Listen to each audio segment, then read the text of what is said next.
कृष्ण हरे हरे हरे राम राम राम हरे हरे हरे कृष्ण हरे कृष्ण कृष्ण कृष्ण हरे हरे हरे राम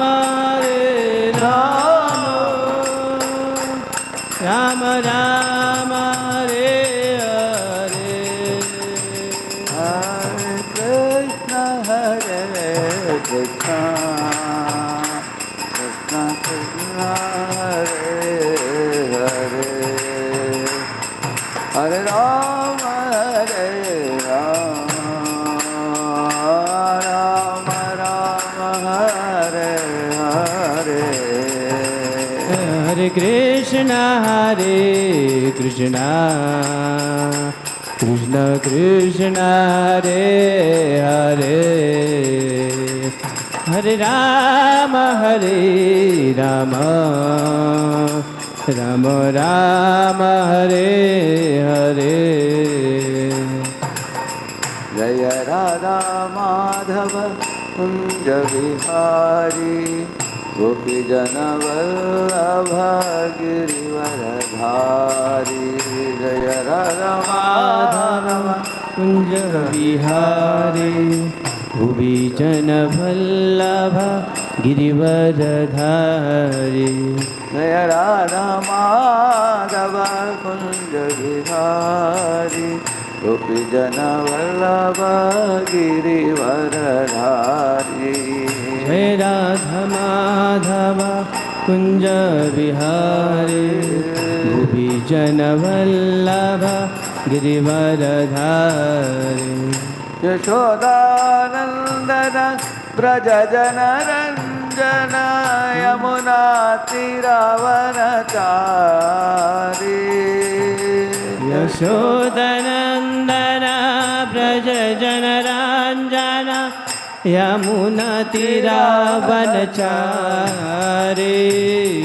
हरे कृष्ण कृष्ण कृष्ण हरे हरे हरे राम राम राम हरे हरे हरे कृष्ण कृष्ण कृष्ण हरे हरे हरे राम राम राम हरे हरे हरे कृष्ण कृष्ण कृष्ण हरे हरे हरे राम राम हरे हरे हरे कृष्ण कृष्ण कृष्ण हरे हरे हरे राम राम हरे गोविंद जय जय गोपाल जय जय गोविंद जय जय गोपाल जय जय राधारमण हरि गोविंद जय जय राधारमण हरि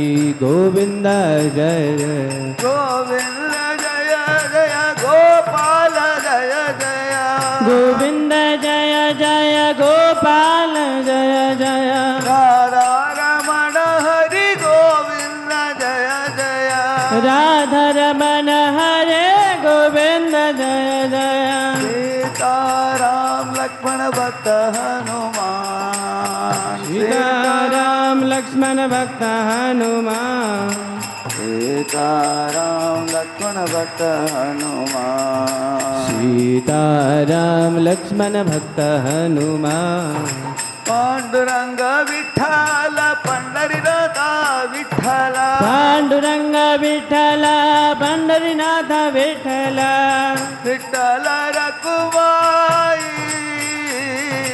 विठ्ठल रघुमाई निताय गौरंग जय निताय गौरंगा गौरंग जय निताय गौरंग निताय गौरंग जय निताय गौरंग निताय गौरंग जय निताय गौरंग हरे कृष्ण कृष्ण कृष्ण हरे हरे हरे राम राम राम हरे हरे हरे कृष्णा कृष्णा कृष्णा हरे हरे, हरे राम राम राम हरे हरे कृष्णा कृष्णा कृष्णा हरे हरे, हरे राम राम राम हरे हरे। हरे कृष्णा कृष्णा कृष्णा हरे हरे, हरे राम राम राम हरे हरे। हरि बोल हरि बोल हरि बोल निताई गौरा हरि बोल, निताई गौर हरि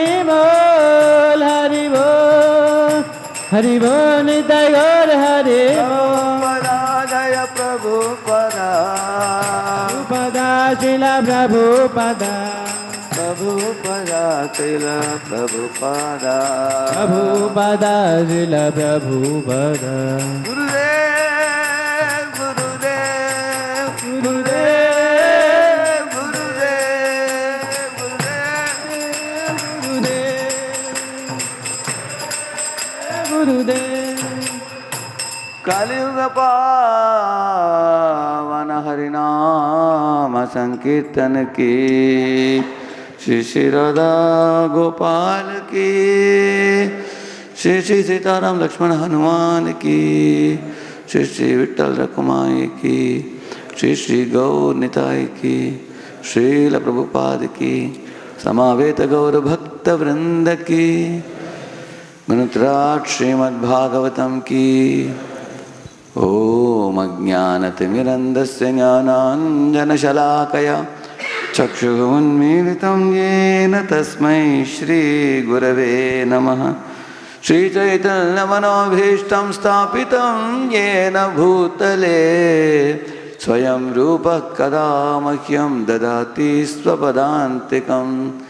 वन्देऽहं श्रीगुरोः श्रीयुतापदकमलं, श्रीगुरून् वैष्णवांश्च श्रीरूपं साग्रजातं सहगणरघुनाथान्वितं तं सजीवं साद्वैतं सावधूतं परिजनासहितं कृष्णचैतन्यदेवं श्रीराधाकृष्णपादान् सहगणललिता श्रीविशाखान्वितांश्च। नमो ओं विष्णुपादाय कृष्णपृष्ठाय भूतले, श्रीमते भक्तिवेदांत स्वामिनिति नामिने।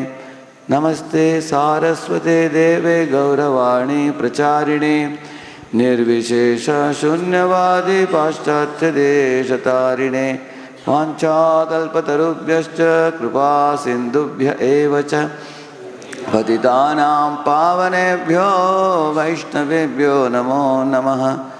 जय श्री कृष्ण चैतन्य प्रभु नित्यानंद, श्री अद्वैत गदाधर श्रीवासादि गौर भक्त वृंद। हरे कृष्णा कृष्ण कृष्ण हरे हरे, हरे राम राम राम हरे हरे। ओम नमो भगवते वासुदेवाय। सब लोग बोले साथ में, ओम नमो भगवते, ओम नमो भगवते वासुदेवाय।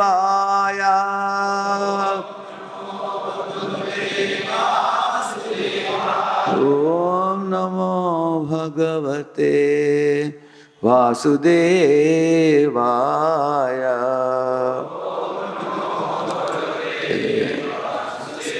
नारायणं नमस्कृत्य नरं चैव नरोत्तमं, देवीं सरस्वतीं व्यासं ततो जयमुदीरये। नष्टप्रायेष्वभद्रेषु नित्यं भागवत सेवया, भगवत्युत्तमश्लोके भक्तिर्भवति नैष्ठिकी। कृष्णाय वासुदेवाय देवकी नंदनाय च, नंदगोपकुमाराय गोविंदाय नमो नमः। हरे कृष्णा। हरे कृष्णा। तो आज हमारा बहुत ही सौभाग्य है कि हमारे बीच में श्रीमान राधेश्याम प्रभु उपस्थित है। तो प्रभु जी का परिचय देने का कुछ आवश्यकता नहीं है। जैसे कि मैं प्रभु जी के बारे में सोचते समय मुझे एक लीला याद आई जो माधवेंद्रपुरी की थी। माधवेंद्रपुरी जब किरचोर गोपीनाथ में थे तो उनकी ख्याति इतनी बढ़ गई कि वो उधर से भाग रहे थे। मतलब उस प्रसंग में बताते कि प्रभुपाद तात्पर्य में कि जो शुद्ध भक्त रहते हैं उनकी ख्याति उनके पहले पहुंच जाती है। वैसे ही मैं प्रभु जी के बारे में सोच रहा था कि श्रीमान राधे श्याम प्रभु जी कि वे इतने भगवान के इतने अच्छे शुद्ध भक्त थे कि वो पहुंचने से पहले उनकी ख्याति सभी जगह पे पूरे भारत ने, भारत से बाहर देश विदेश में ही पहुंच गया है। तो हम सभी लोग प्रभु जी को यूट्यूब में और अलग अलग तो के द्वारा सुना है श्रीमान राधे श्याम प्रभु। देखिए भौतिक शिक्षण जो कहते हैं उस एजुकेट उसमें भी प्रभु जी बहुत ही क्वालिफाइड है। IIT गोल्ड मेडलिस्ट है। उसके लिए लोग कितना अपना जीवन स्टडी करने में, लेकिन प्रभु जी ने होते हुए भी अपना पूरा जीवन इस कृष्ण भावनामृत के प्रचार कार्य में लगाया। और हम देखते पिछले 35 ईयर्स से प्रभु जी इस इस्कॉन में जुड़े हुए हैं। और खास करके प्रभु जी फेमस है यूथ प्रीचिंग के लिए। और इस्कॉन में जितना भी यूथ प्रीचिंग अभी हुआ है, जो फार्मूलाज हम यूज करते हैं वो सभी फार्मूला हमें प्रभु जी ने दिया है। जितने भी वर्ल्ड में जितने भी फार्मूला है कि हम युवकों को प्रचार करते हैं और कांग्रेगेशन के प्रीचिंग में भी बहुत ही प्रभु जी गाइडेंस भी बहुत अच्छा करते हैं। तो हमारा आज बहुत ही भाग्य कि प्रभु जी आज हम यहाँ पे उपलब्ध हुए। तो हम सभी मिलकर श्रीमान राधे श्याम प्रभु का स्वागत करेंगे हरे कृष्णा मंत्र बोलकर। हरे कृष्णा कृष्णा हरे हरे, हरे राम राम राम हरे हरे। धन्यवाद। हरे कृष्णा। एक श्लोक बोलेंगे, सब लोग पीछे दोहराएंगे। सर्वतो मनसो असंगम आदौ संगम च साधुषु दयां मैत्रीं प्रश्रयं च भूतेष्वद्धा यथोचितम् सर्वतो मनसो असंगम आदौ संगम च साधुषु दयां मैत्रीं प्रश्रयं च भूतेषु अद्धा यथा उचितम्। लास्ट लाइन बता, भूतेषु अद्धा यथोचितम्। ये श्लोक 11वें स्कंद में आता है। श्लोक का अनुवाद इस प्रकार है, सर्वतो मनसो असंगम। एक इंसान को सर्वप्रथम कुसंग को त्याग देना चाहिए, क्योंकि दुस्संग से कुसंग से हमें कुबुद्धि प्राप्त होता है, उसको त्याग देना चाहिए बोलते हैं। आगे बताते हैं, आदौ संगम च साधुषु।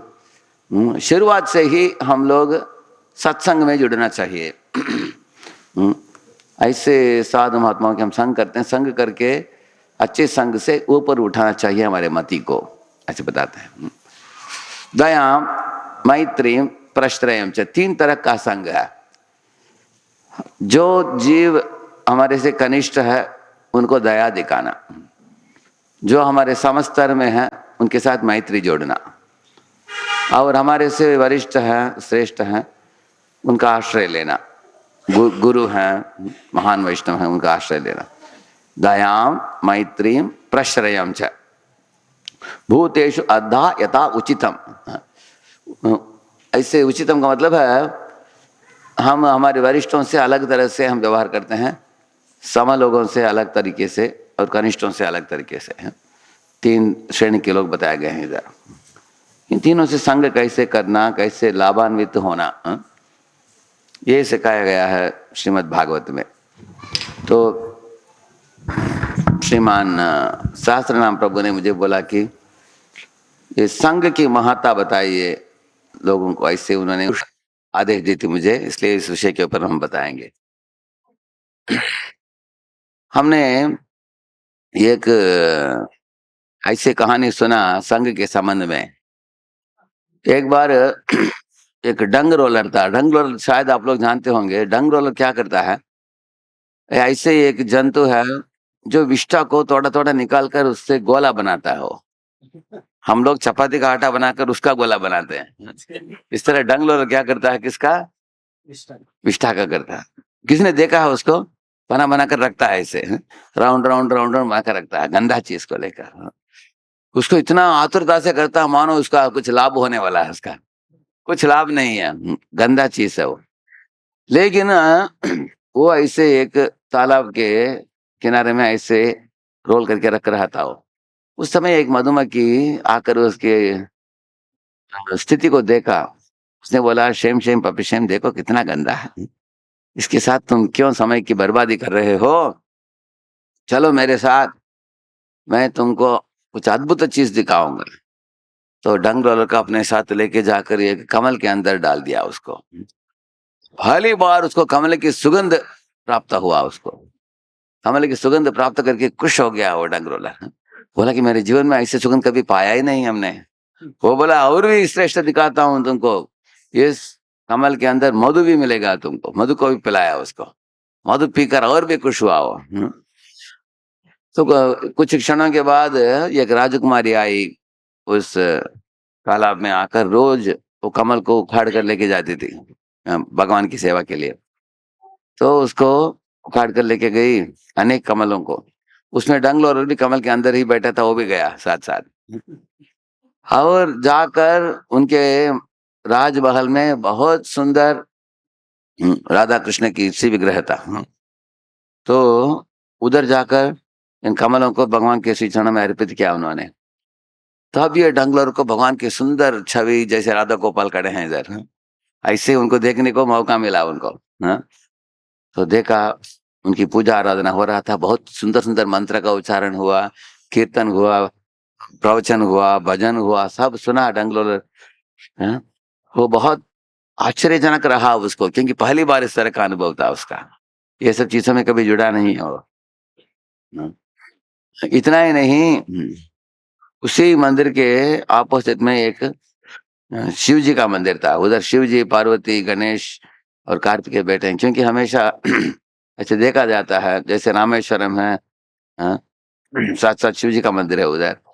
इस तरह वो उधर शिव जी भगवान की सुंदर दर्शन देखकर वो अद्भुत आनंद नृत्य कर रहे थे। उसको भी देखने को मिला इसको। तो डंग रोलर ने सोचा कि कितना बड़ा सौभाग्य है मेरा। तो रात को वो फूल सूख गया, ऐसे मुरझाया फूल हो जाता है ना। उसके बाद अगले दिन ये राजकुमारी उसको उठाकर गंगा में फेंक दिया। तो गंगा का संग मिला उसको। तो बाद में डंग रोलर उसी मधुमक्खी से मिला, बोला कि मधुमक्खी, तुम्हारे संग से हमको 3 प्रभावशाली चीजें हमको प्राप्त हुआ। हमको मधु भी प्राप्त किया, सुगंध भी प्राप्त किया हमने फूल की, साथ साथ प्रभु के श्री चरणों का दर्शन प्राप्त हुआ, और शिव जी के नृत्य देखने को प्राप्त हुआ। मुझे मौका मिला, भक्तों का सत्संग मिला मुझे। अभी गंगा का स्पर्श हो रहा है मुझे, गंगा का स्पर्श से सब पाप मिट जाता है। तो नहीं तो अगर तुम्हारा संग मुझे नहीं मिलता तो मैं विष्ठा को रोल रोल करके वो बना बना कर वही काम करता था। ऐसे तो करते आया हूँ सालों साल। ऐसे बोला उसने। तो क्यों ये कहानी बोला मैंने आपको? इस दुनिया में हम लोगों का क्रिया जो होता है, कार्य जो होता है, वो संग के ऊपर निर्भर है। जैसे आप लोग अभी निर्णय लिया कि आज शाम को चलो हम अरवाड़े में राधा गोपाल मंदिर में जाते हैं, इस तरह सोचकर आप लोगों ने निर्णय लेकर आए इधर, तो आप इधर भागवत से कुछ सुनने को मिल रहा है आपको।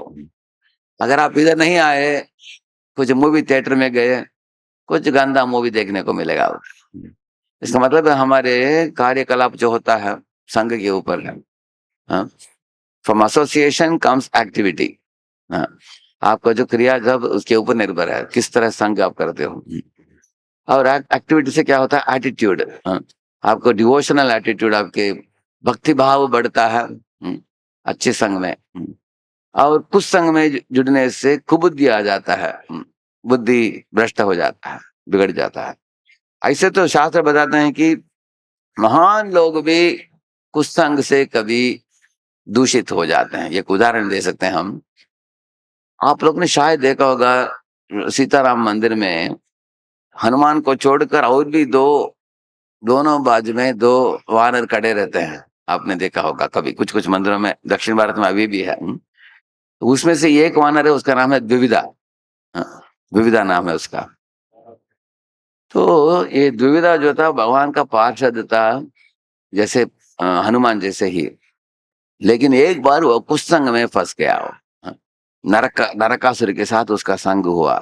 नरकस्य सखा कश्चित द्विविधो नाम वानरः, ऐसे एक श्लोक है भागवत में। हाँ, ये द्विविधा नाम का वानर नरकासुर नाम के असुर के साथ संग करके, और नरकासुर किसका फ्रेंड था? वो बाणासुर का फ्रेंड था।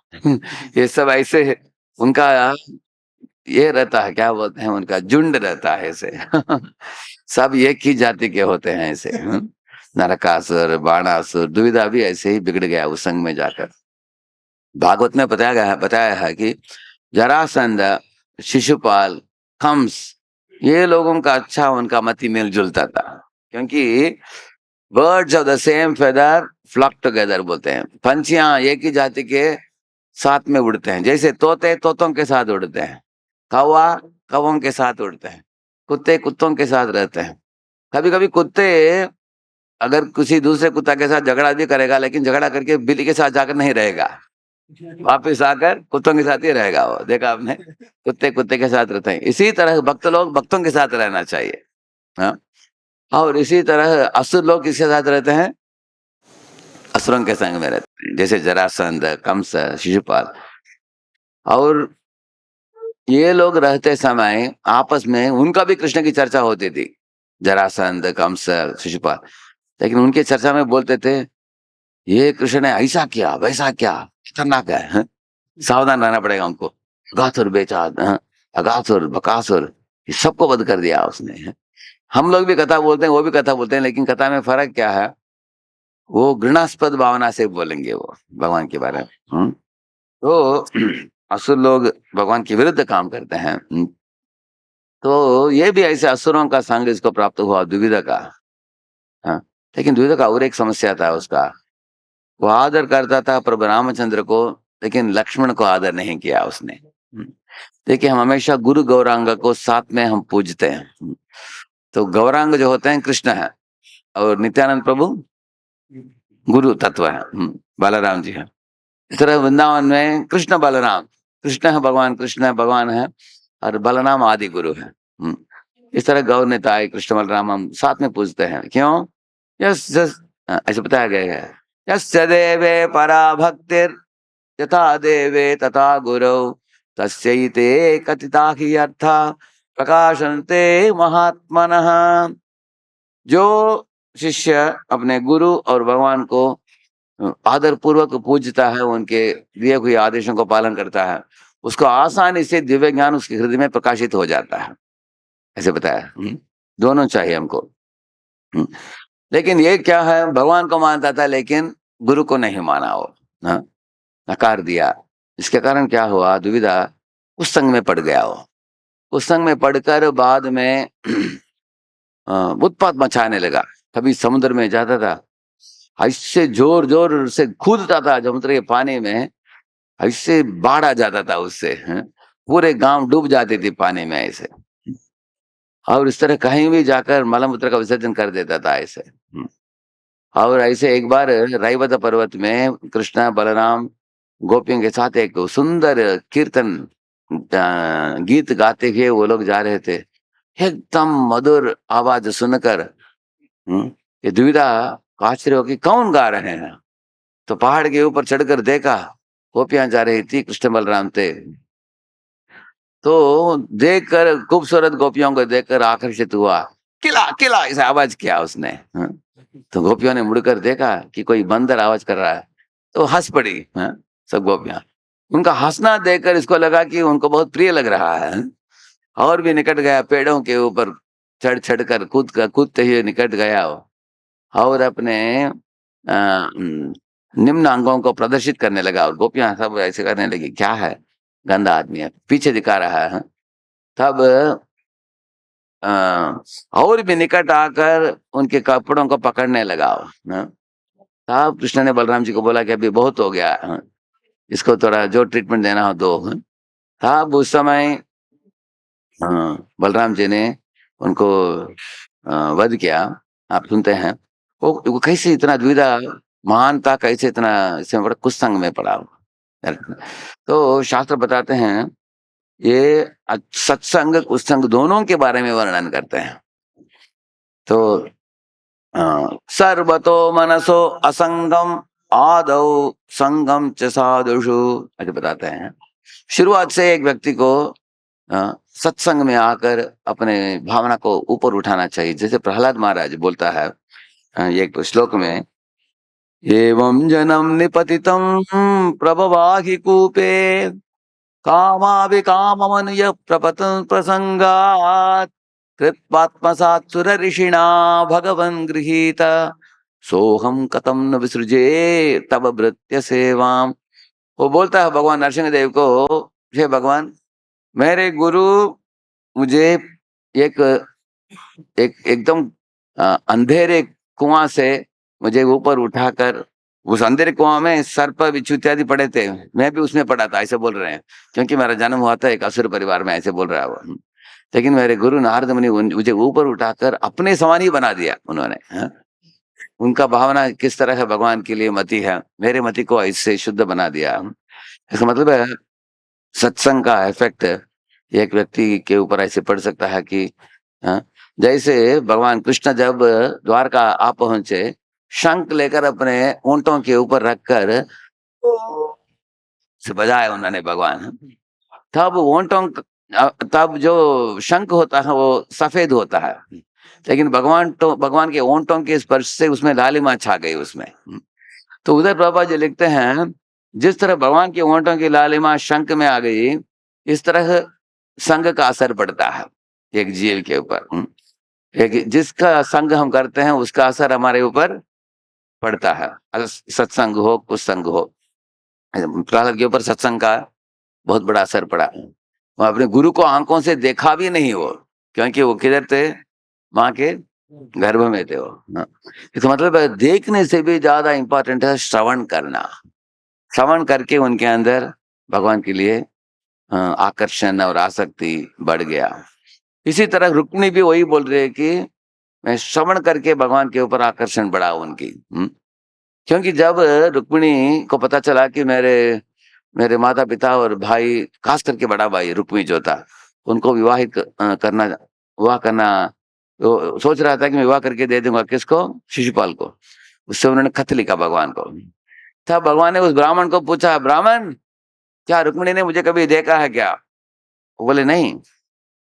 कैसे उन्होंने खत लिखा? इसलिए पहला लाइन में लिख दिया उन्होंने, श्रुत्वा गुणान भुवन सुंदर बताते, ऐसे लिखती है कि आपके बारे में सुन सुनकर हमारे मन में आपके लिए आकर्षण बढ़ गया, ऐसे बताती है।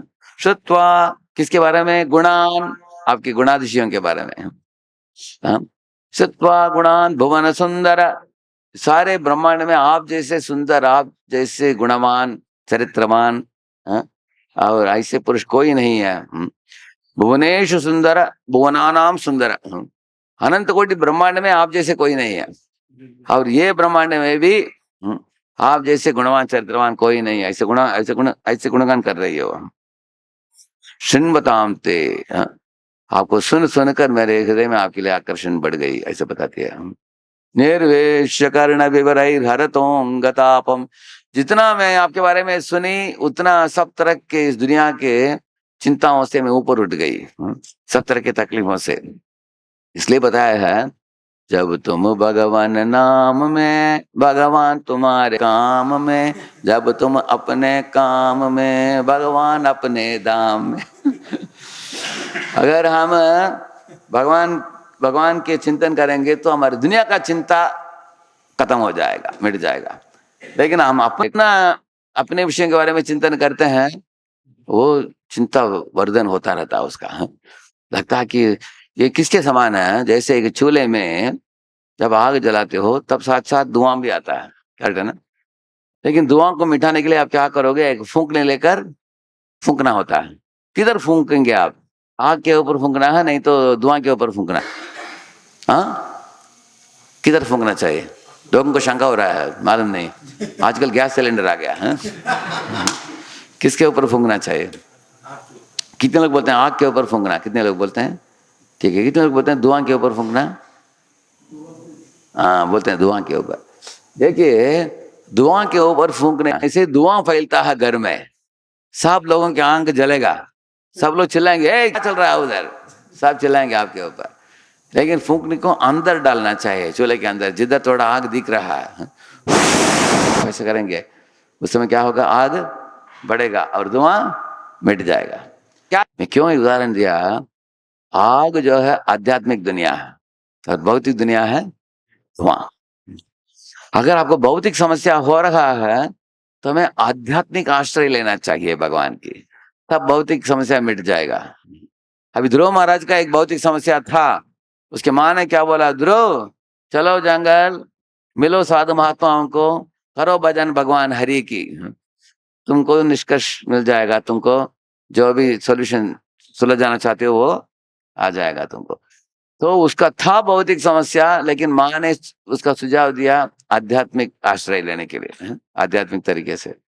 तो भगवान का आश्रय लेकर उसके हृदय में जो घृणास्पद भावना था वो मिट गया और प्रेमा भक्ति जग गया। पहले भी अश्रु बहा रहा था वो ध्रुव, लेकिन वो अश्रु गरम गरम अश्रु था, क्रोध से भरा हुआ अश्रु, लेकिन अभी भी अश्रु बहा रहा था। वो किस तरह का अश्रु? वो ठंडा अश्रु था, वो प्रेमाश्रु। पहले भी ओंठ कांप रहा था, क्योंकि सौतेली माँ ने ऐसे बोल दिया, मुझे डांट दिया, मुझे भी कुछ बोलने के लिए इच्छा हो रहा है, ऐसे उसके ओंठ कांपने लगे हैं, क्रोधावस्था में आकर। लेकिन अभी जंगल में भगवान को देखकर अभी भी ओंठ कांप रहा था, लेकिन कुछ श्लोक बोलने के लिए, लेकिन बेचारा बच्चा था, अक्षराभ्यास भी नहीं हुआ था, बोल नहीं पाया श्लोक। भगवान उसकी उत्साह देखकर अपने शंख को उनके सर के ऊपर स्पर्श किया, तुरंत श्लोक बोलने लगा, योऽन्तः प्रविश्य मम वाचमिमां प्रसुप्तां संजीवयत्त किल शक्तिधर स्वधाम्ना अन्यास्तहस्तचरणश्रवणत्वगादीन् प्राणान् नमो भगवते पुरुषाय तुभ्यं भक्तिं मुहुः प्रवहतां त्वयि मे प्रसंगो भूयादनन्तमहतां अमलाशयाणां येनांच सोल्बणमरुव्यसनं भवाब्धिं नेष्ये भवद्गुणकथामृतपानमत्तः। इन दो श्लोकों में क्या बोल रहा है ध्रुव? हे भगवान, मैं छोटा शिशु हूँ, संस्कृत वगैरह इत्यादि का पाठ नहीं हुआ है, अक्षराभ्यास भी नहीं हुआ, लेकिन आपके शंख की स्पर्श मात्र से मेरे सब सारे शरीर के अंग दिव्य बन चुके हैं, हाथ पैर कान चेहरा, खास करके मेरी जिह्वा, ऐसे बताता है, क्योंकि ये जिह्वा से मैं जो श्लोक बोल पा रहा हूँ ये आपकी शक्तिपात से बोल पा रहा हूँ, ऐसे बताया उन्होंने। जिस तरह एक आग में एक लोहा को डाल दो, वो तप जाता है, लाल लाल हो जाता है, वो बाद में और भी गर्म हो गया तो पीला पीला हो जाता है। इस तरह है लोहा, लेकिन अभी आग जैसे ही काम करता है। उस लोहे को लेकर अगर कापूस को छुएंगे आप, कापूस जल जाएगा, कागज को छुएंगे कागज जल जाएगा, क्योंकि लोहे में क्या गुण आ गया? आग का गुण आ गया। इस तरह आपके अंग संग से, नहीं तो आपके शंख के संग से मेरे अंदर भी ऐसे दिव्य भावनाएं उठ रही हैं, ये आपकी ही कृपा है, ऐसे बताता है। और अगले श्लोक में, दूसरे श्लोक में क्या बोला उसने? आप तो आए हैं, दर्शन दे रहे हैं, अच्छा दिख रहा है, अच्छा लग रहा है मुझे, लेकिन आप कुछ क्षणों के बाद अपने स्वधाम लौट जाओगे आप, उसके बाद मैं आपका स्मरण कैसे कर पाऊंगा? अगर भगवान का स्मरण सदा 24 घंटा करना हो, उसके लिए एक ही उपाय है, जो भगवान के सानिध्यता में संपर्क में हमेशा रहने वाले जो लोग हैं उनका नाम है भक्त। भक्त का मतलब है जो भगवान को अपने हृदय को न्यौछावर कर दिया उन्होंने। ऐसे भक्तों का संग मुझे चाहिए, क्योंकि उनके संग में सदा आपका स्मरण आएगा मुझे। इसलिए भक्तिं मुहुः प्रवहतां त्वयि मे प्रसंगो भूयादनन्तमहतां अमलाशयाणाम। उनके चित्त शुद्ध है, सदा आपका स्मरण करते हैं आपके भक्त। तो ऐसे भक्तों का संग दीजिए मुझे, ऐसे उन्होंने विनती की भगवान को। हाँ, तो मुझे बड़ा आश्चर्य हुआ ये श्लोक पढ़कर। क्यों? देख रहा है भगवान को, लेकिन मांग रहा है भक्तों का संग, क्योंकि भगवान का संग में हम हमेशा रह नहीं सकते, इस दुनिया में हम अनेक बार भटक जाते हैं कुछ संग में आकर। इसलिए भगवान के भक्तों का संग हम मांगेंगे, उस भगवान के भक्तों के संग में वो लोग हमको स्मरण दिलाते रहेंगे। ऐसे भक्त है हम, इसलिए भक्तों का संग मांग रहा है वो। उनके भक्तों के संग में कथा होगा, हरि कथा होगा। जैसे जड़भरत एक श्लोक में बताता है ऐसे, एक श्लोक में बताता है कस्मान्नरो संग सुसंग जातो ज्ञानासिनेहैव विवृक्न मोहः हरिम तदीहा कथन श्रुताभ्याम। वो क्या बता रहा है इस श्लोक में, आप इस तरह के मंदिर में जाओगे, उधर हरिकथा होता है, उस हरिकथा में भगवान के नाम रूप गुण लीला का वर्णन होता है। उसको सुनने से जीव को भगवान की ओर आकर्षण होता है। जैसे प्रहलाद महाराज ने भी प्रचार किया अपने मित्रों को, उनके मित्रों के मन में भगवान के लिए एक प्रेम को जगा दिया उन्होंने। मित्रों ने पूछा प्रहलाद को, प्रहलाद हाँ, हम लोग तो छोटे बच्चे हैं, ये खेलने का उम्र है, अनेक बच्चे छोटे उम्र में खेलते रहते हैं ना, लेकिन तुम खेले बिना भगवान का भजन कर रहे हो, कारण क्या है? क्या मिलेगा तुमको भजन करके, क्यों हमें करना चाहिए? ऐसे उन्होंने पूछा। तब प्रहलाद ने बोला, देखिए मित्रों, भगवान का 3 गुण बोला उन्होंने, प्रिय, आत्मेश्वर, सुहृत। भगवान जीव के लिए बहुत प्रिय है, और भगवान आत्मा के ईश्वर है, और भगवान आत्मा के लिए सुहृत है, शुभ चिंतक है। ऐसे बोला उन्होंने।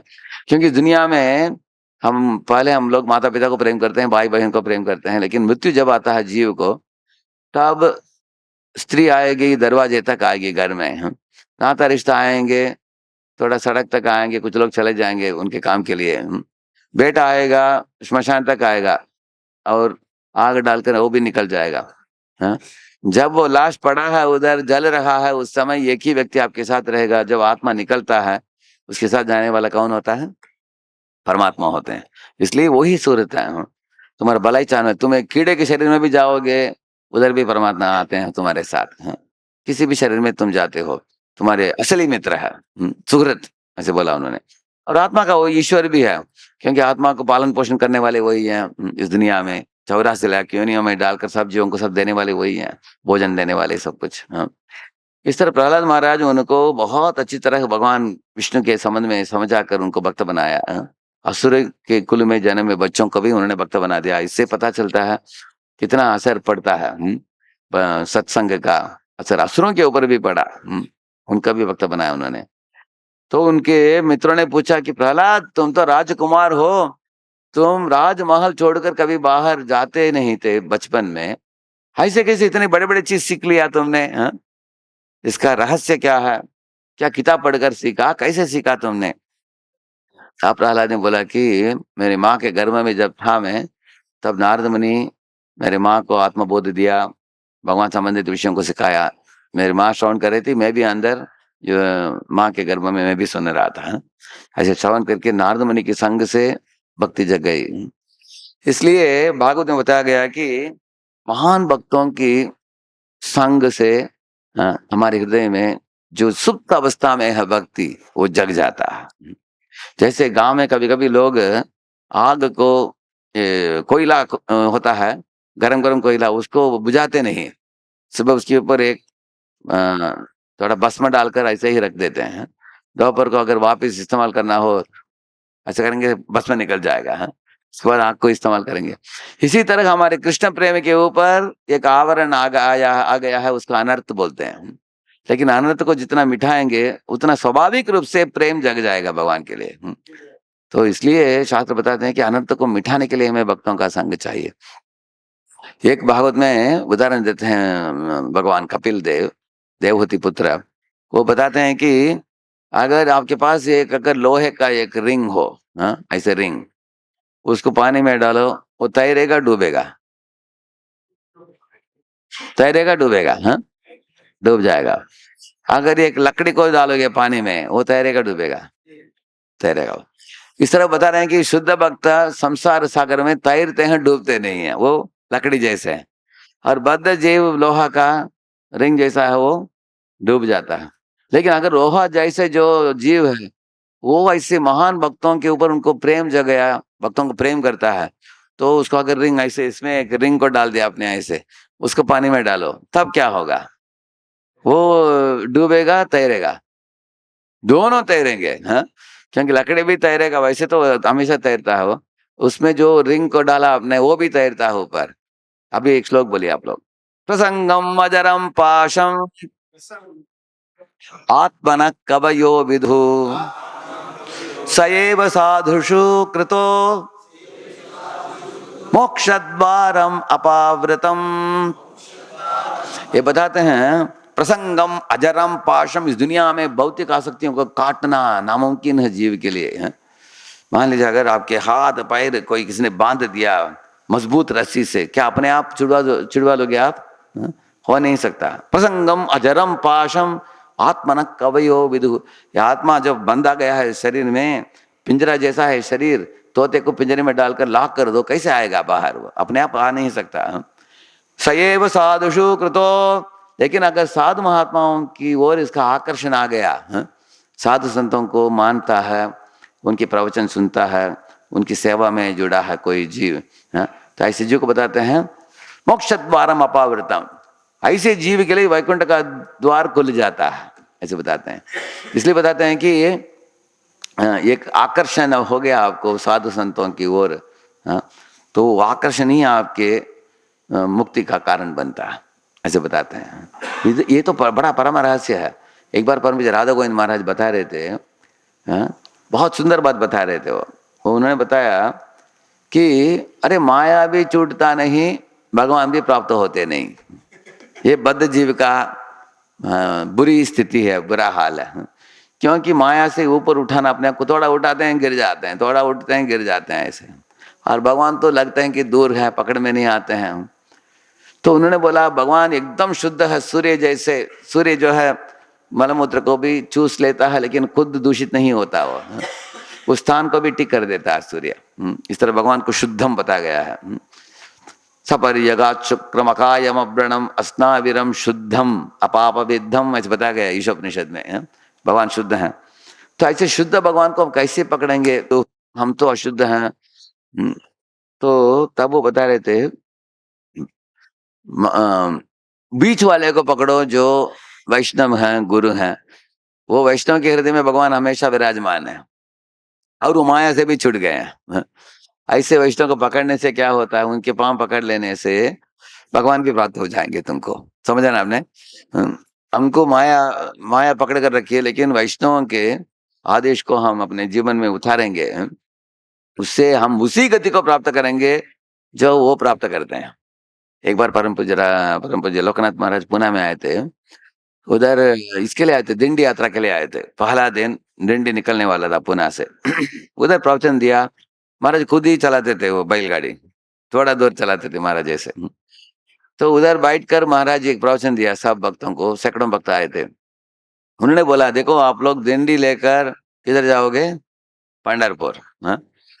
हाँ, उसी पथ में जाओगे जिस पथ में महात्मा लोग चले हैं पहले।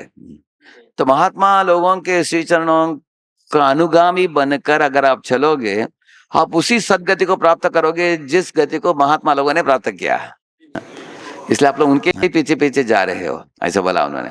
लेकिन उनके पदचिन्हों को छोड़कर अगर हम भौतिक लोगों के पीछे जाएंगे, वो लोगों का भी गति फिक्स है, नरक है, हम भी उधर पहुंच जाएंगे। इसलिए हमें सोच लेना चाहिए कि हम किसके अनुगामी बनना चाहते हैं। ये हमारे ऊपर है, हमारे ऊपर निर्भर है। इसलिए हमारे जीवन में सोच लेना चाहिए कि किन किन भक्तों से हम प्रेरणा लेते हैं, किधर हम जाना चाहते हैं, गंतव्य स्थान क्या है। तो इस तरह प्रहलाद महाराज के श्रवण करके प्रहलाद महाराज को भगवान की ओर आकर्षण बढ़ा। रुक्मिणी को भी श्रवण करके भगवान की ओर आकर्षण बढ़ गई उनके हृदय में। तो हम लोग भी ये श्रवण का पथ पकड़कर चल रहे हैं। इसलिए प्रभुपाद जिसके ऊपर जोर दिया है, उनकी किताबों को लिखा है, हर दिन भागवत का प्रवचन रखा है मंदिर में, हर संडे को भी कार्यक्रम है इस तरह है। तो इस तरह होने से इस तरह का संग क्यों प्रदान किया जा रहा है? लोग आए मंदिर में, श्रवण करे भगवान के बारे में, सुनकर उनको उद्धार हो सके। एक पद्म पुराण में एक कहानी है, आप पढ़ेंगे, अनेक कथाएं पुराणों में मिलता है, लेकिन ये कथा में जो बोलने जा रहा हूं, ये श्रवण के ऊपर जोर दिया है इस कथा में। एक कारकेती नाम का एक राक्षसी थी। ये राक्षसी किधर रहती थी? हिमालय में। अभी हम लोग जो देख रहे हैं मेरू पर्वत, थोड़ा ही हम देख पा रहे हैं। उसके ऊपर और कुछ मेरू पर्वत का स्थान है, वो बीच वाला स्थान है, और उसके भी ऊपर ऊपर वाला स्थान है। 3 उसका डिवीजन है उसका। वो बीच वाला स्थान में बहुत बड़ा जंगल है, पहाड़ है इत्यादि। उधर रहती थी। उसका शरीर था बहुत विशाल शरीर, राक्षसी का शरीर था उसका। हाँ, और उसका भूख भी बहुत लगता था।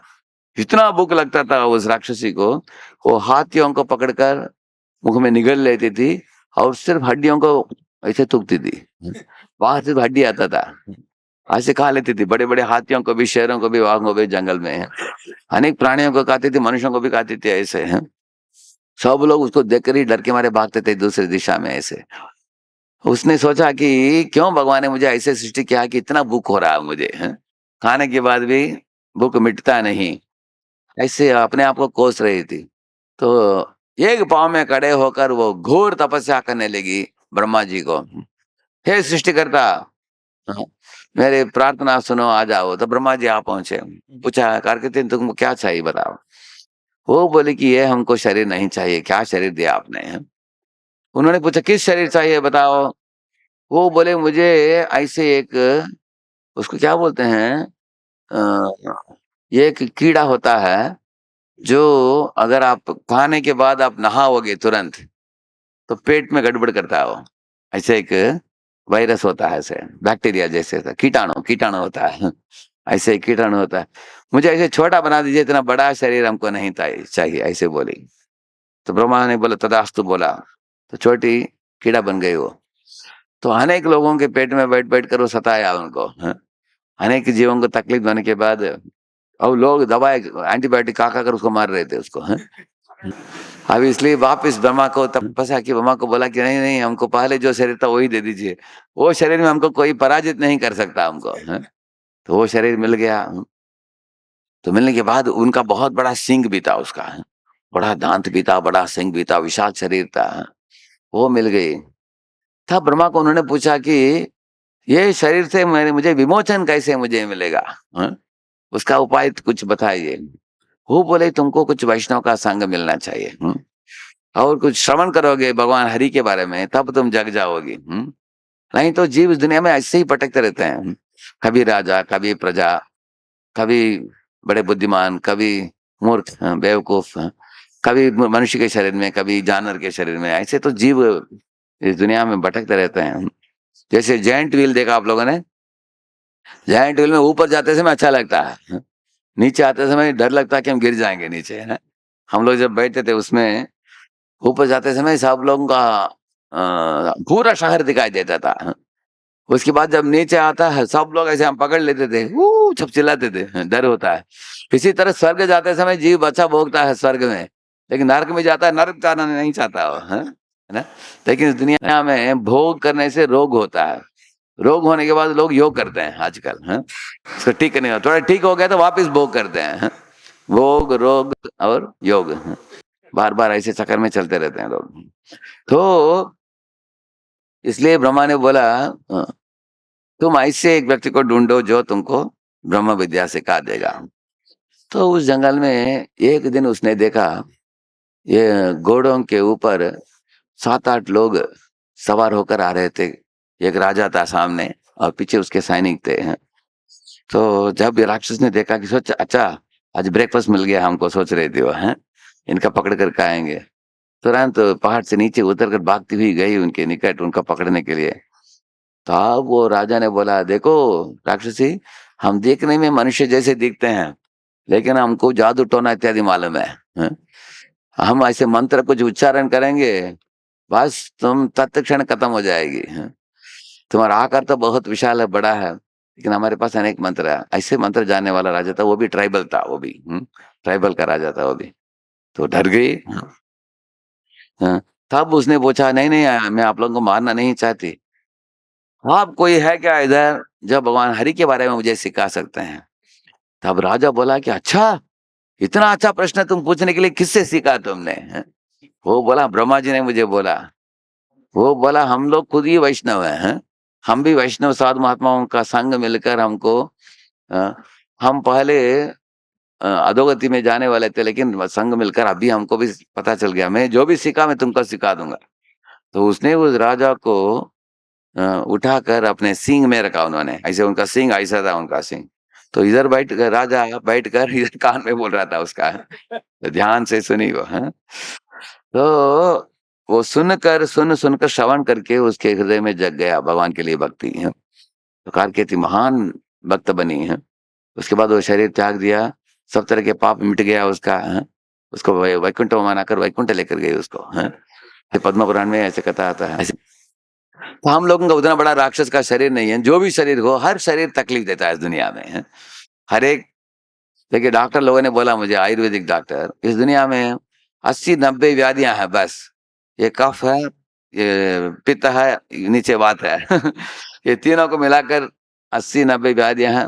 हर एक को कुछ ना कुछ व्याधि आता है, शरीर में तकलीफ होता है ऐसे हाँ? तो बुद्धिमान लोगों को सोचना चाहिए कि हम गलत स्थान पर आ पहुंचे हैं इस दुनिया में, भगवत नाम कैसे लौट चलना चाहिए है? उसके लिए उपाय महान वैष्णव के हाथ में है। महान वैष्णव रहते हैं इस दुनिया में, लेकिन उनको चित्त को भगवान को दे दिया है उन्होंने। भगवान के हरि के ऐसे भक्त होते हैं। तो यही बताया गया कि इस दुनिया में 2 तरह के चर्चा होते हैं, एक है भगवान के संबंध में चर्चा, दूसरा है सिनेमा एक्टर, एक्ट्रेस, स्पोर्ट्समैन, ऐसे दुनियादारी चीजों के बारे में लोग चर्चा करते हैं। हम लोगों के पास से चॉइस है, हम किस तरह का संगम करना चाहते हैं। भागवत के अंदर एक उदाहरण दिया गया कि ये जो काक जन है, हंस जन, 2 तरीके के लोगों के बारे में ना यत्र हमसा निरमंत्यु शिक्षया, ऐसे बताया गया कि काक जन क्या करते हैं, एक कचरे के डब्बे में ऐसे बैठ जाते हैं 10-12, देखा आपने? अंदर से गंदे गंदे कचरे निकलते हैं, उसमें रमते हैं गंदी चीज। इसी तरह भागवत में बताया गया कि जो सिनेमा देखने के लिए जाते हैं, न्यूज़पेपर पढ़ते हैं, पॉलिटिक्स और सिनेमा एक्टर एक्ट्रेस, ये एक्ट्रेस ने इस एक्टर को विवाह किया, वो ना पढ़ने से क्या मरेंगे नहीं है, उसको सुनकर क्या लाभ होने वाला है हमको इस तरह ऐसे अनेक आजकल ट्रेन में टाइम पास करके बेचते हैं। वो टाइम पास क्या है, वो किताब खोलेंगे तो गंदे गंदे अश्लील पिक्चर दिखते हैं उसमें तो उसको लेकर लोग पढ़कर अपने अंदर काम वासना को और भी बढ़ाते हैं मूर्खता से। भगवान बोलते हैं कि ये वासना कैसा आग जैसा, उसमें पेट्रोल मत डालो और भी बढ़ जाएगा वो, और बढ़ जाएगा तो तुम्हारे अंदर जानवरी प्रवृत्तियां निकलेंगी। तो इस तरह की किताबें हमें पढ़ना नहीं चाहिए, इस तरह के सिनेमा नहीं देखना चाहिए। मोबाइल में भी गंदे चीजों को देखने से हमारे हमारे सद्भावनाएं मिट जाते हैं, बुरी भावनाएं उठते हैं। इसलिए एक व्यक्ति को कुसंग से बचकर रहना चाहिए। ऐसे काकजनों के साथ संग नहीं करना चाहिए, ऐसे भागवत में बताया गया है ऐसे। और हंस जन कौन है? हंस किधर रहता है? मानसरोवर उधर झील में रहता है, वो शुद्ध पानी रहता है, उसमें पानी इतना शुद्ध है कि नीचे पेबल्स भी दिखाई देते हैं, पत्थर भी दिखाई देते हैं, उसमें इतना निर्मल रहता है पानी। तो दूध ही पीता है वो, दूध पीकर पानी को छोड़ भी देता है, करेक्ट है ना? अन्य पक्षी ऐसे होता है, हंस पक्षी। तो हंस पक्षी का शरीर जो है एकदम साफ सुथरा होता है, सफेद होता है उसका, और उसका कार्य भी शुद्ध होता है। तो ये हंस पक्षी से तुलना किया है भगवान के भक्तों को। जब प्रभुपाद जी अमेरिका गए, भक्तों ने पूछा प्रभुपाद जी को, स्वामी जी आप अमेरिका क्यों आए? प्रभु ने बोला, to convert the crow class man into swan class man, ऐसे बोले हैं। जो काका जनों को हंस जन बनाने के लिए आया हूँ। तो भक्तों ने प्रभुपाद को पूछा, हम कौन है? हम क्या काका जन है, हंस जन है? तो हम तो जपा भी कर रहे हैं, सुबह उठ रहे हैं, कीर्तन कर रहे हैं, भागवत पढ़ रहे हैं, फिर भी हमारे अंदर कुछ बुरे भावना अभी भी है। तो मतलब क्या है, थोड़ा सफेद पंखा आ गया, थोड़ा काला पंखा भी है, तो काला पंखा को निकालना पड़ेगा अभी करेक्ट है ना? तो कैसे निकाला जाए? पुराण में एक महत्वपूर्ण उदाहरण दिया, खास करके गृहस्थ भक्तों के लिए बहुत उचित उदाहरण है। देखिए, ये जो नेबला होता है, क्या बोलते हैं उसको? मंगूस। मंगूस जानते हैं आप लोग? मराठी में क्या बोलते हैं? मंगूस, मंगूस बोलते हैं। ये मंगूस होता है, उसको उसका झगड़ा होता है सर्प के साथ, देखा आपने? सर्प होता है जहरीला, और मंगूस क्या करता है, इसलिए सामने नहीं जाता है, मंगूस पीछे जाता है, पूंछ को पकड़ता है, लेकिन सर पर मुड़ मुड़ कर उसको डसता है। उनका झगड़ा होता है, कभी देखा आपने? उनका झगड़ा होता है बहुत। तो शास्त्र बताते हैं कि ये मंगूस जो है वो मंदिर में आने वाले भक्त जैसे हैं, जैसे आप लोग आए हो अभी। आपका मंगूस को तुलना किया है आपको ऐसे, जो मंदिर में आकर संघ के लिए आने वाले। और जो आपके जो मित्र हैं, कुछ संग देने वाले, आपके दफ्तर का ना हो, आपके पड़ोस वाले हो, अनेक लोग हैं जो भक्ति में रुचि नहीं लेते हैं, गंदे चीजों में रुचि लेते हैं, हमेशा दुनियादारी चीजों के बारे में बातचीत करते हैं। ऐसे लोगों को किससे तुलना किया है? सर्प से। ऐसे तो आप उनको प्रचार करने के लिए ट्राई करते हो और वो आपको काटते रहते हैं, बोलते हैं। कितने लोगों का अनुभव है कि आप प्रचार करने के लिए प्रयत्न करो, लोग आपको मजाक उड़ाते हैं। देखा आपने? करेक्ट होता है ना? होता नहीं है इधर? सब लोग मानते हैं क्या इधर? कोई हाथ नहीं ऊपर कर रहे हैं। हाँ, आपको आपके बात नहीं मानने वाले लोग हैं कि नहीं? बोलो। इसलिए वो उनको किनसे तुलना किया है? सांप से। कितने लोग ये उदाहरण समझ गए? आप समझ गए? ठीक है। हाँ, तो शास्त्र में क्या बताया है, ये मंगूस क्या करता है, बाहर रहते समय जब सर पर डस देता है उसको, तुरंत भाग कर वो वनस्पति पौधे में लौट पड़ता है ऐसे, तो उसका जहर निकल जाता है। तीसरा शास्त्र बताता है कि भक्त लोग जो मंदिर से दूर रहते हैं उनको क्या करना चाहिए? मंदिर में आना चाहिए। मंदिर में दिव्य वातावरण है, ये वैकुंठ का एक एक्सटेंशन है। हाँ? इधर राधा गोपाल जी हैं, अनेक भक्त लोग हैं, कीर्तन होता है, कथा होता है, प्रसाद मिलता है, भगवान का नाम मिलता है, भक्तों का संग मिलता है। तो इस तरह के स्थान में जितना आप आओगे उतना आपका भी सद्भावनाएं बढ़ेंगी आपके। आप देखेंगे, हमारे पूना मंदिर में एक दिन मैं क्लास दे रहा था ऐसे ही, तो क्लास के पहले जो चटाई है, तो जपा के बाद हम उसको रोलिंग करते हैं। तो मैंने रोलिंग किया एक चटाई, और 8 लोग 8 चटाई वो रोलिंग करने लगे देखकर। तो इस मंदिर ऐसे स्थान है कि लोग सेवा करते हैं कुछ वेतन का अपेक्षा ना करते हुए, करेक्ट है ना? वही सेवा बोलते हैं। ऐसे करते हैं। तो दोपहर को जब क्लास दिया, ऐसे बैठे थे लोग, और दरवाजे के बाहर भी बैठे थे। उधर एक हमारे मंदिर में रोड है, ऐसे रोड में बैठे थे। मैंने बोला कि आप लोग थोड़ा सामने आओ, उनको अंदर बुलाओ। तो वो लोगों में से एक आदमी ने बोला, प्रभु जी इधर तो मंदिर के कंपाउंड के अंदर ही बैठे हैं हम, सब भूमि गोपाल के हैं, कहीं भी हम बैठ सकते हैं, हमको फर्क नहीं पड़ता, सब दिव्य है। उसको बाहर का सड़क भी दिव्य महसूस हुआ उसका। मतलब क्या है, मंदिर में इतनी सद्भावना बढ़ जाता है, लोग सब लोगों को आदर देते हैं, सबको जैसे बताया ना, जय जय रामकृष्ण हरि बोलते, नहीं तो हरे कृष्ण बोलते हैं, करेक्ट है ना? ऐसे मंदिर में, तो इसलिए मंदिर में नियमित रूप से आने से वो वनस्पति में लौट पड़ने के बराबर है वो। हाँ, और वापस आप जाओगे, वापस काटेगा सर, करेक्ट है? इसलिए वो नेवला ने क्या किया, ऐसे उसकी पूंछ को पकड़कर काटने के लिए प्रयत्न किए, और जब वो डसेगा इसको, उसको खींच खींच कर अंत में क्या किया उसने, वनस्पति के पौधे में लोट पोटते ही उसको काट डाला उसको। इसका मतलब क्या है, आप आपके अभक्त मित्र भी जो होते हैं उनको भी मंदिर में लाकर उनको भी भक्त बना देना चाहिए। कितने लोगों का अनुभव है कि आपने किसी फ्रेंड को लाया जो पहले मानता नहीं था, अभी महान भक्त बन गया? ऐसे अनुभव आपका किसी का? हाँ, उधर 2-4 लोग हैं इधर, करेक्ट है ना? हमने देखा है, हाँ? जो लोग पहले वाद विवाद करते थे और बाद में महान भक्त बन गए, ऐसे ऐसे भी हुए हैं। इसका मतलब है, कौन जीता? नेवला जीता, सर्प जीता? हाँ, कौन जीता? हाँ, सॉरी, मंगूस जीता, करेक्ट है ना? करेक्ट है ना? मंगूस जीत गया। इस तरह मंदिर ऐसे स्थान है, इधर आकर हमें सत्संग प्राप्त होता है।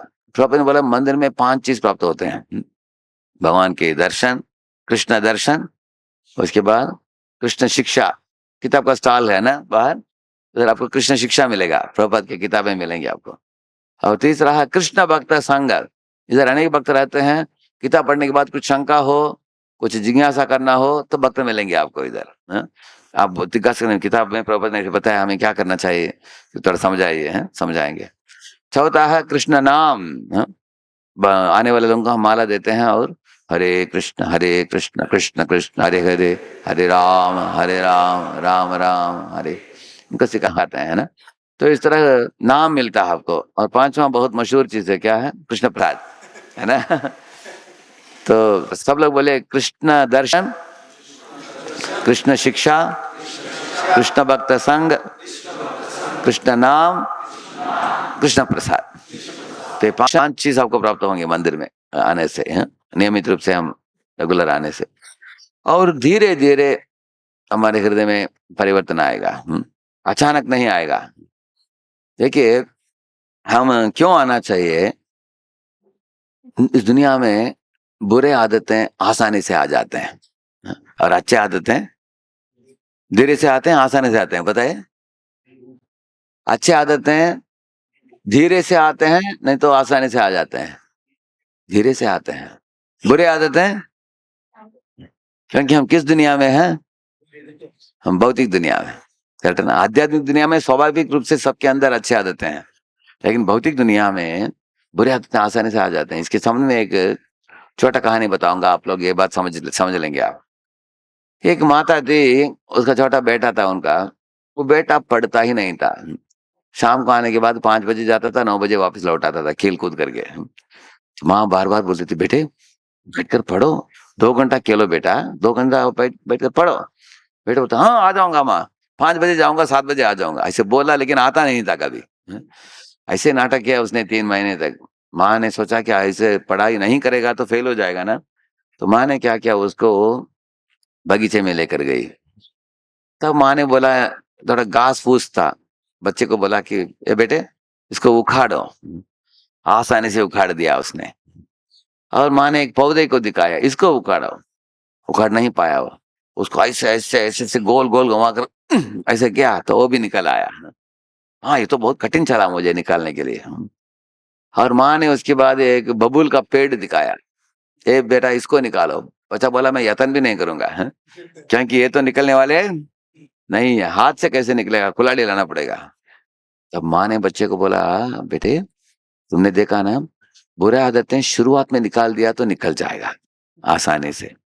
अगर उन आदतों को छोड़ दिया तुमने, धीरे धीरे वो गहरे हो जाएंगे, बड़े हो जाएंगे, उसके बाद निकालना मुश्किल हो जाएगा। ये बात उन्होंने सिखाया। उसके बाद बेटा बहुत थक गया, तो माँ ने बोला, चलो मेरे साथ। तो एक बहुत बड़ा बड़ा एक आम का पेड़ था, अनेक आम था उसमें। तो माँ ने कुछ 4-5 आम तोड़कर उसको धोकर भगवान को अर्पित करके बच्चे को उन्होंने आम खिलाया। बेटा खाते खाते बोला, कितना अच्छा मधुर है ये आम। माँ को पूछा उसने, माँ ये आम का पेड़ अपने आप आ गया क्या? माँ बोला, अपने आप नहीं आता, ये आम का पौधा हमने लाया, उसको पानी का सिंचन किया, कुंपन लगाया, बकरी आकर मुंह नहीं डालना चाहिए, वो भी देखा हमने, और खाद डाला जैसे गोबर इत्यादि होता है। और ये सब हम देखते आए हूँ रेगुलर नियमित रूप से। अभी बड़े होकर वो क्या दे रहा है अभी? हाँ, फल दे रहा है अभी। तो माँ बोली, बेटे अच्छे आदतों को पकड़ना चाहते हो तो इस तरह नियमित रूप से उनका पालन करना होता है।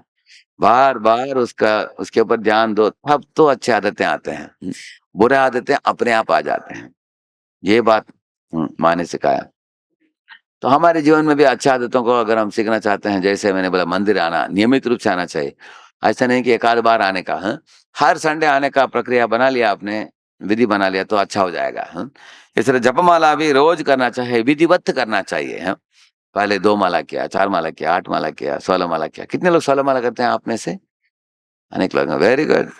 कितने लोग 8 से 15 तक करते हैं? 8 से 15, वेरी नाइस। कितने लोग 4 से 8 करते हैं? 4 से 8, वेरी नाइस। 1 से 4 कितने लोग करते हैं? हाँ, लगभग सब लोग 4 से आगे कर रहे हैं, वेरी गुड, बहुत अच्छा। ये भी अच्छा आदत है, विधिवत करना। इस तरह बाबा की किताबों को पढ़ना भी, विधिवत पढ़ना रोज नियमित रूप से। जैसे हम लोग विधिवत प्रसाद खाते हैं 3 बार, इसी तरह पढ़ना भी है ना। एक वक्त ने बोला, उसका प्रभात की किताब छूता ही नहीं था वो महीनों में। उसके बाद उसने क्या किया, जब मैं प्रसाद खाऊंगा, प्रसाद के तुरंत बाद 2 पेज पढ़ लूंगा, ऐसे सोच लिया उसने। तो वो चलते चलते पढ़ता था वो, क्योंकि प्रसाद खाने के बाद तुरंत कुछ दूसरा काम नहीं करना चाहिए, इसलिए थोड़ा चलते चलते थोड़ा 2-2 पेज पढ़ लिया। ऐसे पढ़कर उसका हर दिन उसका आधा घंटा और 40 मिनट पढ़ाई हो गया उसका, प्रभुपाद की किताब ऐसे है। ऐसे कुछ विधि बना लेना चाहिए ऐसे। तो इस तरह अ, और एक चीज है, ये जो ये घास फूस आता है आपके बगीचे में, आप चाहते हैं नहीं चाहते हैं उसको? नहीं चाहते हैं हम, हैं? हमको तो आम का पेड़ चाहिए, लेकिन क्या होता है, ना चाहते हुए भी वो आते हैं, वो भी माँ ने सिखाया। अभी देखो बेटा, तुम्हारा खेल कूद करना जो है आदत है, वो स्वाभाविक रूप से तुमको आता है, लेकिन पढ़ना उसके लिए आदत डालना पड़ता है, करेक्ट है ना? इसलिए अनावश्यक गुण आजकल आ जाते हैं। अभी अगर स्मार्टफोन के साथ लोग घंटों घंटे बैठते हैं आजकल, वो बुरा आदत धीरे धीरे बढ़ जाता है, घट जाता है, बढ़ जाता है। अगर आप विधिवत उसको रोकेंगे नहीं, कुछ पाबंद नहीं डालोगे, तो एक दिन आएगा हम पागल ही बन जाएंगे, हैं? हम छोड़ नहीं, लोग अपने बीबी के बिना एक हफ्ते भी रहेंगे, लेकिन एक मोबाइल के बिना एक दिन भी नहीं रह सकते। एक दिन मोबाइल ले लो, वो रोएंगे वो, हैं? एक घंटे के लिए भी नहीं है, इतना ऐसे हो गया जमाना आजकल, करेक्ट है ना? तो मोबाइल जो होता है, उससे आपको सत्संग प्राप्त हो सकता है, नहीं तो कुसंग, दोनों। जैसे चाकू है, अगर वही चाकू एक चोर के हाथ में मिल गया तो वो मारेगा किसी को, हाँ? अगर एक सर्जियन डॉक्टर के पास वो चाकू मिल गया तो उसका सदुपयोग करेगा। इसलिए पहले हमारे इंद्रिय और मन को संयमित करके उसके बाद हम मोबाइल इत्यादि यूज कर सकते हैं सही कार्य के लिए। अगर हमारा मन और इंद्रिय संयमित नहीं है, तो ये मोबाइल हाथ में देना किसके समान है? ये एक बंदर के हाथ में हार दो, वो फाड़ देगा उसको, है ना? हाँ? इसलिए हम लोग किस तरह अपने मन और इंद्रियों को जपमाला करके, भागवत का अध्ययन करके, मन और इंद्रियों को संयमित करके, उसके बाद हम दुनिया के बीच में रह सकते हैं, हम कुसंग का प्रभाव नहीं आएगा। और कुसंग को क्यों छोड़ना चाहिए, शास्त्र बताते हैं, कुसंग से तुमको नुकसान नुकसान बहुत होगा। हाँ? जैसे एक राजा ने एक मूर्खता से क्या किया, एक बंदर को बोला उसने, अभी दोपहर को मुझे थोड़ा नींद आ रहा है, मुझे मैं सो जाता हूँ, लेकिन किसी को अंदर मत छोड़ना, हाँ? हाँ, कोई डिस्टर्ब नहीं करना चाहिए मुझे, थोड़ा आधा घंटा सोने वाला हूँ। ऐसे बंदर से विनती किया, तुम हेल्प करो। बंदर बोला ठीक है, बोला। तो कोई नहीं आए उधर, लेकिन एक मच्छर घूमने लगा रूम में, तो बंदर राजा का तलवार लेकर उसके पीछे पीछे भागने लगा। ऐसे मच्छर तो तेजी से भागता है, हैं? वो पीछे पीछे भागते गया, बाद में मच्छर ऐसे घूम घाम कर आकर राजा के नाक में बैठा हो। अभी बंदर ने ऊपर उठाया ऐसे, बाद में क्या होगा पूछे मत, हैं? इसलिए ऐसे लोगों के साथ संग नहीं करना चाहिए, हैं? हैं? क्योंकि जो लोग हमको ऐसे अधोगति में डालेंगे, ऐसे लोगों के साथ संग नहीं करना चाहिए। यही बताते हैं, सर्वतो मनसो अंगम आदो संगम च साधुषु। तो सत्संग में, कॉलेज में जब पढ़ाई किया मैंने, उस समय पहला चीज मैंने क्या किया, कॉलेज में मैं देखा कि क्लास में 10-20% विद्यार्थी अच्छे हैं, हाँ, पुण्यात्मा हैं, अच्छे खानदान में जन्मे हैं, अच्छा हैबिट्स है उनका। बाकी अनेक लोग अलग अलग गंदे कार्य में, गलत कार्य में लगे थे। तो मैं उन लोगों में से 2 फ्रेंड्स को चुन लिया मैं, तो एक इस साइड में, एक इस साइड में, जैसे भगवान के जय विजय है ना। दोनों को डाल दिया, और कुछ भी चिंता नहीं है हमको, क्योंकि हमेशा मैं अच्छी चीज सुना उनसे। तो एक जो बेटा था, वो संस्कृत का बड़ा शौक था उसको, अभी वो भारत में एक राष्ट्रीय एक संघ है ना संस्कृत का, उसमें काम करता है अभी वो, तो हमेशा क्या बोलते हैं उसको, आरएसएस नहीं है ये, संस्कृत का एक ऑर्गेनाइजेशन है, संस्कृत भारती। हाँ, संस्कृत भारती में काम करता हूँ। वो बैठकर हमेशा मुझे संस्कृत सिखाता था, अनेक सीख सीखा उससे। ये दूसरा व्यक्ति जो बैठा था, ये वैष्णव के घर में था, वैष्णव के घर में, ये हमेशा हर दिन मुझे विष्णु सहस्त्र नाम से एक एक नाम बोलता था, भगवान का बोलकर उसका मीनिंग बोलता था उसका। तो इसके कारण दोनों का अच्छा अच्छा संग मिला हमको, कुछ संग में हम फंसे नहीं। तो हम लोगों को चुनना चाहिए संग, अच्छा संग में चुनना चाहिए। इस तरह चुनकर अच्छे संग प्राप्त करने से हम आगे बढ़ते हैं। तो लेकिन अगर हम संग में नहीं आएंगे, अपने आप हम आगे नहीं बढ़ सकते हैं। एक भक्त था, होनोलुलु स्थान में प्रभुपाद जी गए थे। एक भक्त आया था मंदिर में, प्रभुपाद ने पूछा, तुम आते हो क्या मंदिर में? हाँ आता हूँ प्रभुपाद, है संग करते हो? संग करता हूँ। प्रभुपाद ने बोला, किधर रहते हो? वो बोला, मैं रहता हूँ 30 मील दूर में। कब आते हो? तब भक्त लोगों ने बोला कि प्रभुपाद एक आध बार आता है, 2-3 महीने में एक बार आता है। नहीं, आप आते हैं तो आता है, नहीं तो नहीं आता है। तब प्रभुपाद ने उसको एक कहानी बोला। ये क्या कहानी बोला? एक योगी था, वो राजा ने ऐसे एक परीक्षा दिया था उसको, कौन है तालाब में ठंडी के मौसम में अपने आप को डुबोकर रात भर रख सकते हैं? हाँ? अनेक लोग ट्राई मारा, लेकिन 1-2 घंटे में बाहर निकल गए पानी से, बहुत ठंडा था। हाँ?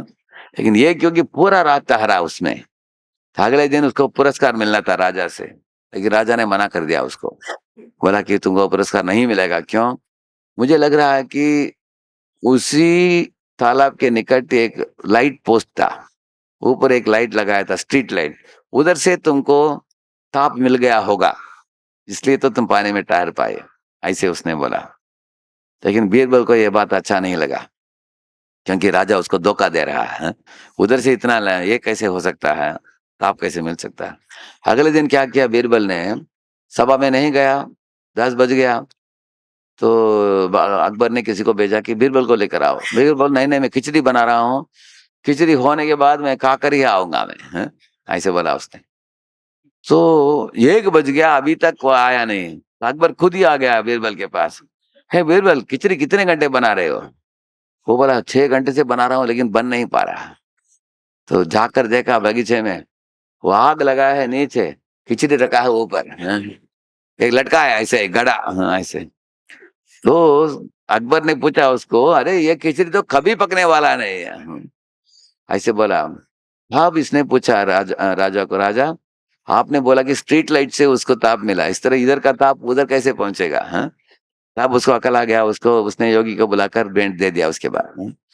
तो प्रभुपाद ने ये कहानी वो बताया, ये कहानी बोलकर प्रभुपाद जी ने बोला कि तुम भक्तों से दूर रहोगे, तुम्हारा हृदय पकेगा नहीं, तुम कच्चा ही रहोगे। आपको कच्चा आम अच्छा लगता है, पक्का आम अच्छा लगता है? पक्का आम, हाँ?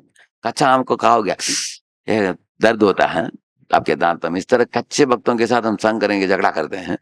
नियोफाइट का मतलब है नियोफाइट मतलब new and new devotee and they fight. इस तरह, इसलिए अगर हमें पक्का बनना तो निकट आकर संग करना चाहिए, इस बताते हैं।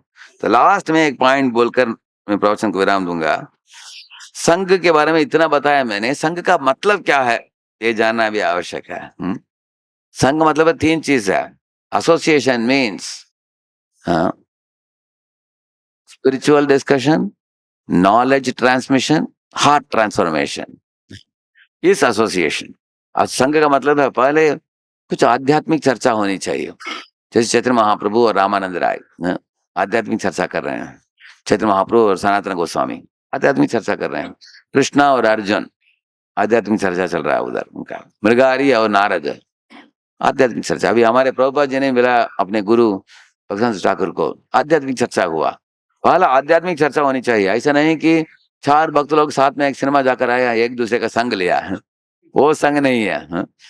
तो क्या होना चाहिए? आध्यात्मिक, जो पहला चीज है स्पिरिचुअल डिस्कशन। दूसरा है नॉलेज ट्रांसमिशन। का मतलब क्या है?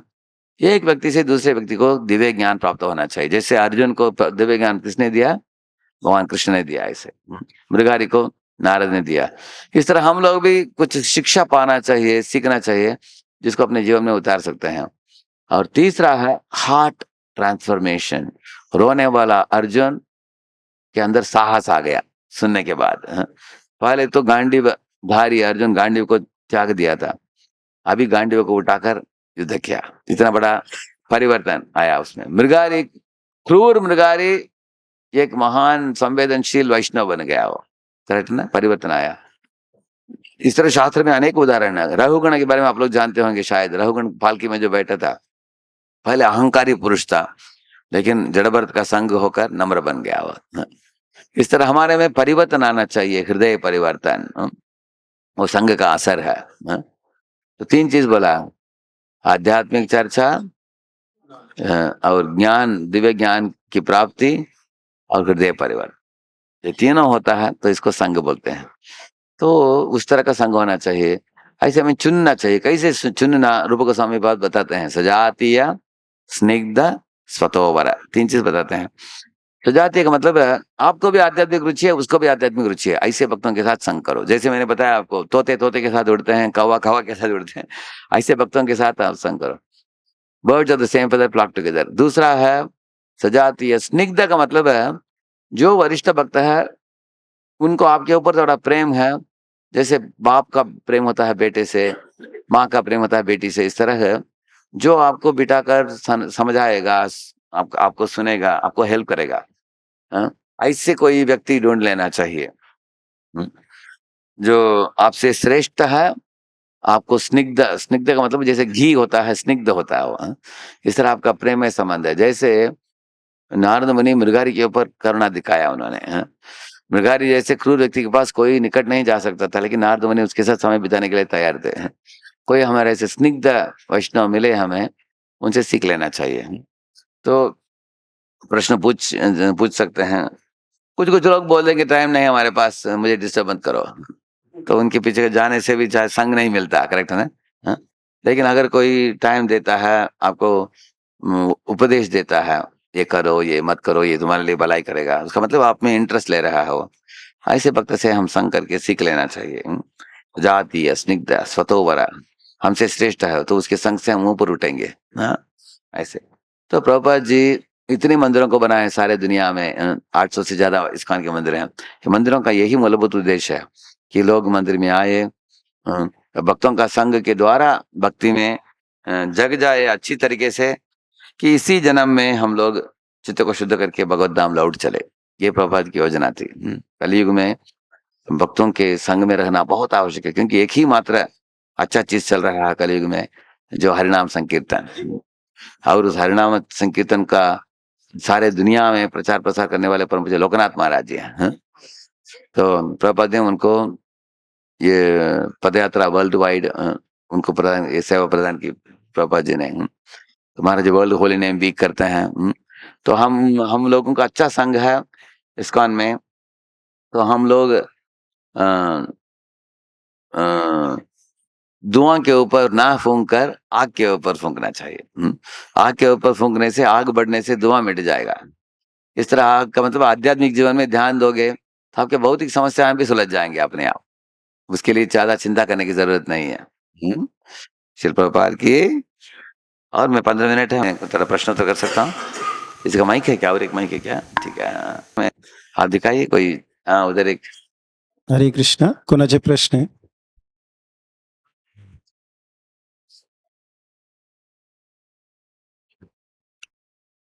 हरे कृष्णा प्रभु जी, थैंक यू सो मच।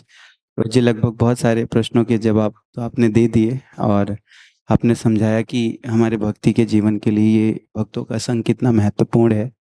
तो कभी कभी हमको आप जैसे वरिष्ठ भक्तों का संग मिलता है तो हमारे लिए एक बहुत फेस्टिवल के जैसा होता है चेतना में, लेकिन ऐसा संग डेली तो नहीं मिल पाता। और तो हम अपने जीवन में गंभीरता, उत्साह और लौल्यम, ये 3 जो वस्तुएं हैं भक्ति के लिए, वो कैसे लेके आएँ? जैसे अभी मैं यहाँ से घर गया, तो मैं ऐसी कौन-सी गलती करूँगा जिसके अभी मैंने सुना तो हृदय में एक भाव है कि नहीं मुझे बहुत करना है, लेकिन जाने के बाद कुछ तो ऐसी गलती मैं करता होऊँगा जिससे वो मेरा भाव कम होता है। तो वो डोंट्स जो मुझे नहीं करने चाहिए और ऐसे कुछ डूज़ जो मुझे करने चाहिए, ताकि उत्साह, लौल्यम और गंभीरता ये तीनों बना रहे मेरे हृदय में। हरे कृष्ण प्रभु जी। देखिए प्रभुपाद ने एक उदाहरण दिया, जो काष्ठ होता है ना, जो हम चूल्हे में डालते हैं, वो सूखा होता है तब तो अच्छा जलता है। अगर उसमें पानी को सिंचन कर दिया आपने, कभी कभी घर के पीछे डालकर रखते हैं और बारिश आ जाता है, वो उसके कारण वो भीग जाता है, उसके बाद चूल्हे में डालो धुआं निकलेगा वो, करेक्ट है ना? इस तरह प्रभु ने बोला कि हमारे आध्यात्मिक जीवन में अगर हम तेजी से आगे बढ़ना हो तो वैराग्य चाहिए। अगर वैराग्य का पालन ना करते हुए अगर हम इंद्रिय तर्पण को मिलाएंगे उसमें, है तो तब क्या हो? इंद्रिय तर्पण को पानी से तुलना किया है और वैराग्य को काष्ठ से, सूखा काष्ठ से ऐसे। तो आजकल वैराग्य बहुत कम हो गया है। जैसे उदाहरण के लिए मंदिर में अनेक लड़का लड़की साथ में आते हैं, कॉलेज के फ्रेंड्स बनकर जाते हैं। शास्त्र के अनुसार एक पुरुष को सब स्त्रियों को माता के रूप में देखना चाहिए। मातृवत परदारेशु। और विवाह के पहले उसको ध्यान देना चाहिए अपने एकेडमिक्स के ऊपर। और जब विवाह का उम्र आ जाएगा, माता पिता उसको सही मैच देकर जोड़ेंगे, उसके बाद बच्चे पैदा करके अब वो एक गृहस्थ आश्रम है, उसको बोलते हैं पाणी ग्रहणम, हाथ पकड़कर अग्निवलम करना। पिताजी को कन्यादान, वो कन्यादान देते हैं, उसके बाद ये पाणी ग्रहण करके पिताजी की जिम्मेदारी वो सौंपा रहे हैं एक पुरुष को, तो वो पति बनता है ना, तो उसको संपत्ति है। तो ये सब सही ढंग से सुष्ठु तरीके से ना पालन करते हुए आजकल स्त्री पुरुष साथ में आते हैं, साथ में सिनेमा जाते हैं, पार्क में जाते हैं, घूमते हैं, घामते हैं, जिसके कारण उनका चरित्र दूषित हो जाता है लोगों का। तो इस तरह 4 नियम है ऐसे: अवैध संग, नशा और मांसाहार और द्यूत क्रीड़ा। ये 4 चीज हमारे जीवन में ढीलापन लाने वाले चीज हैं। हम भक्त लोग बोलेंगे हम तो 4 नियम पालन करते हैं, हम कहीं क्यों ढीला बनते हैं, लेकिन इनके सूक्ष्म चीजें भी हैं। जैसे उदाहरण के लिए जो आप अवैध संग जो बोल रहे हैं, हो सकता है कि कोई भक्त एक स्त्री के साथ घूमता घामता नहीं है, लेकिन मोबाइल में कुछ गंदे चीज देखने की संभावना है।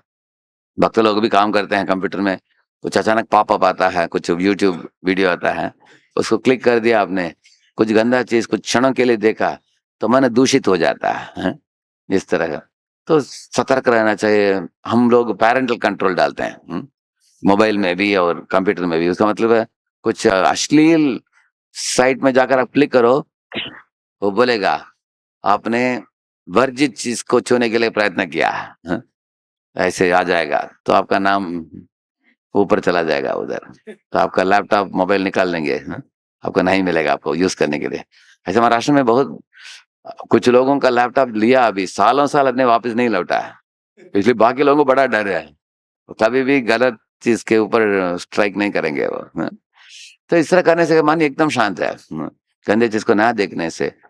तो अवैध संग से बचने का मतलब 8 चीज है, यज्ञ वाक्य बताते हैं, श्रवणम, कीर्तनम, केली, गुह्य भाषणम, ऐसे अनेक चीज है। वो बताता है यज्ञ वाक्य, अगर कोई व्यक्ति स्त्रियों के बारे में बातचीत करता है, हमेशा ये लड़की वो लड़की के बारे में बात करता है, इस तरह नहीं तो सुनता है दूसरों से, नहीं तो उनके साथ कनेक्शन लाता है, उनके साथ बातचीत करता है, योजना बनाता है कहीं मिलने के लिए इत्यादि, और अंत में उसके साथ गलत काम कर देता है। ये सब 8 चीजें ऐसे हैं, और सब कुछ हमको दूषित करते हैं। इसलिए पुरुष स्त्रियों का बीच में थोड़ा मर्यादा रखा है, ऐसे रहना चाहिए। तो इसी तरह मांसाहार हम बोलते हैं, मांसाहार का मतलब इतना ही नहीं है कि बकरा काटना, चिकन काटना, मछली खाना। मांसाहार का ये भी मतलब है कि दूसरे लोगों को कटु वचन बोलना। अगर हम भक्तों को कटु वचन बोलेंगे अपराध हो जाता है, वो भी मांसाहार के बराबर है, ऐसे शास्त्र बताते हैं। ये मांसाहार का सूक्ष्म चीज है, क्योंकि हम दूसरों को काटते हैं अपने शब्द से, ऐसे। और तीसरा है जो नशा जो है, जैसे सिगरेट फूंकना, तंबाकू खाना। मैंने पुणे में एक बोर्ड में देखा, एक सुंदर लड़का, लेकिन तंबाकू डाल रहा मुंह में, वो दूसरे पिक्चर में पूरे छाले पड़ गए हैं उसके मुंह में। नीचे लिखा है जिंग खणाची वाट मरणाची, ऐसे लिखा जिंग खणाची वाट मरणाची, ऐसे लिखा है, ऐसे लिखा था उसमें। तो इस तरह ये सब नशीले पदार्थ हैं, उनको खाना नहीं चाहिए। हम बोलेंगे हम नहीं खाते हैं, लेकिन भक्तों के लिए नशा क्या है? अहंकार।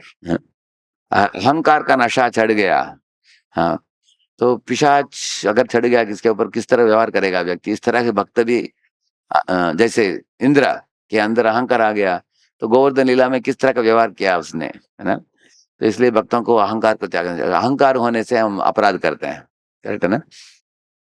और चौथा है द्यूत क्रीड़ा। द्यूत क्रीड़ा भक्तों के जीवन में क्या है? द्यूत क्रीड़ा है मनोधर्म के अनुसार कपोल कल्पित चीजों को बोलना, जो शास्त्र के अनुसार विधिवत नहीं बोलना। तो इस तरह कुछ भी किताबों को पढ़ना, शास्त्र को छोड़कर। तो इस तरह अगर हम करते हैं, क्योंकि कभी कभी हम नए नए भी चीज सीखना चाहते हैं, अलग अलग किताबों को पढ़ते हैं, इससे द्यूत क्रीड़ा होता है। ऐसे इस तरह हमें gross and subtle regulatory principles को हम फॉलो कर सकते हैं अपने जीवन में। और 3 चीज को हमें अवॉइड करना चाहिए: bad people, bad ambience, bad habits. 3 चीज। बैड पीपल का मतलब है जैसे कर्ण ने संग किया दुर्योधन का, वो भी मर मिटा। विभीषण ने संग किया हनुमान की और प्रभु रामचंद्र की, वो सदगति प्राप्त हुआ उसको। हाँ? इसलिए हम लोग बुरे लोगों से दूर रहना चाहिए, जैसे शकुनी मंत्रा जैसे लोगों से। वो पहला चीज है। हाँ? दूसरा चीज है बैड एम्बियंस। जैसे अगर कोई किसी का आदत था पहले सिगरेट फूंकने का, हाँ?